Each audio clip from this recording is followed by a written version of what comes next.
பல பெண்களை ஆபாச வார்த்தையால் திட்டியும் பெண்மையை இழிவுபடுத்தும் வகையில் பேசியும் யூடியூபில் வீடியோ மற்றும் ஆடியோ பதிவேற்றம் செய்த விருதுநகரை சேர்ந்த யூடியூபரை போலீசார் கைது செய்துள்ளனர். விருதுநகரை சேர்ந்த துர்கராஜ் என்பவர் கடந்த 4 ஆண்டுகளாக ஈவில் லவ் எடிட்ஸ் மற்றும் ஈவில் லவ் சாங்ஸ் என்ற பெயரில் யூடியூப் சேனல் நடத்தி வருகிறார். அவரது சேனலில் 10,000க்கும் மேற்பட்ட நபர்கள் அவரை பின்தொடர்கின்றனர். அதில் அவர் பல பெண்களுடன் யூடியூப் சேனல் துவங்குவது எப்படி, நிறைய சப்ஸ்கிரைபர் தங்களது சேனலுக்கு வரவேற்பது எப்படி என்றும் அவரிடம் பழகி பேசுவதை வழக்கமாக வைத்து வந்துள்ளனர். அந்த வகையில் புதுச்சேரியை சேர்ந்த ஒரு பெண் யூடியூப் சேனல் மூலம் அவருடன் பேசி பழகி வந்துள்ளார். பின்பு அவருடன் ஏற்பட்ட கருத்து வேறுபாடு காரணமாக பிரிந்துள்ளனர். இதன் காரணமாக அவர்கள் இதற்கு முன்பாக பேசிய ரெக்கார்ட் செய்த ஆடியோக்கள் மற்றும் வீடியோக்களை ஆபாசமாக சித்தரித்து அவரது சேனலில் பதிவேற்றம் செய்துள்ளார். அந்த பதிவேற்றம் செய்த ஆடியோ மற்றும் வீடியோவை பல ஆயிரம் நபர்கள் பார்த்துள்ளனர். மேலும் அந்த பெண்ணை இழிவுபடுத்தும் வகையில் அவரை தவறான தொழில் செய்பவர் என்று யூடியூபில் லைவாக பலமுறை பேசியுள்ளார். இதுகுறித்து அந்த பெண் அளித்த புகாரின் பேரில் முதுநிலை காவல் கண்காணிப்பாளர் கலைவாணன் IPS உத்தரவுப்படி வழக்கு பதிவு செய்து விசாரணை நடத்தப்பட்டது.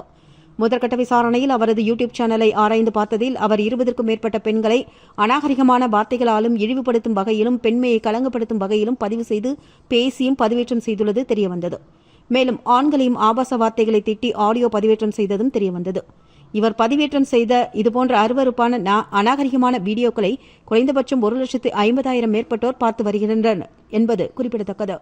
மேலும் விசாரணையில் இவர் மீது சென்னை, மதுரை, திருச்சி, கோயம்புத்தூர் போன்ற இடங்களில் பல பெண்கள் அவர் மீது புகார் கொடுத்துள்ளதும் தெரியவந்துள்ளது.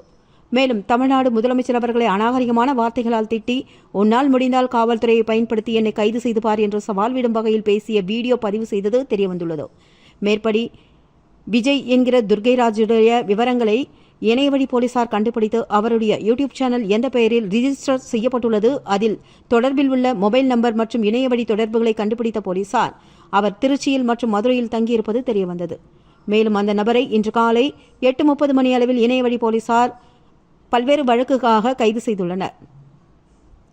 இந்நிலையில் அவரை இன்று மாலை புதுச்சேரி குற்றவியல் நீதிபதி மோகன் முன்பாக ஆஜர்படுத்தி சிறையில் அடைக்கப்படுவார்.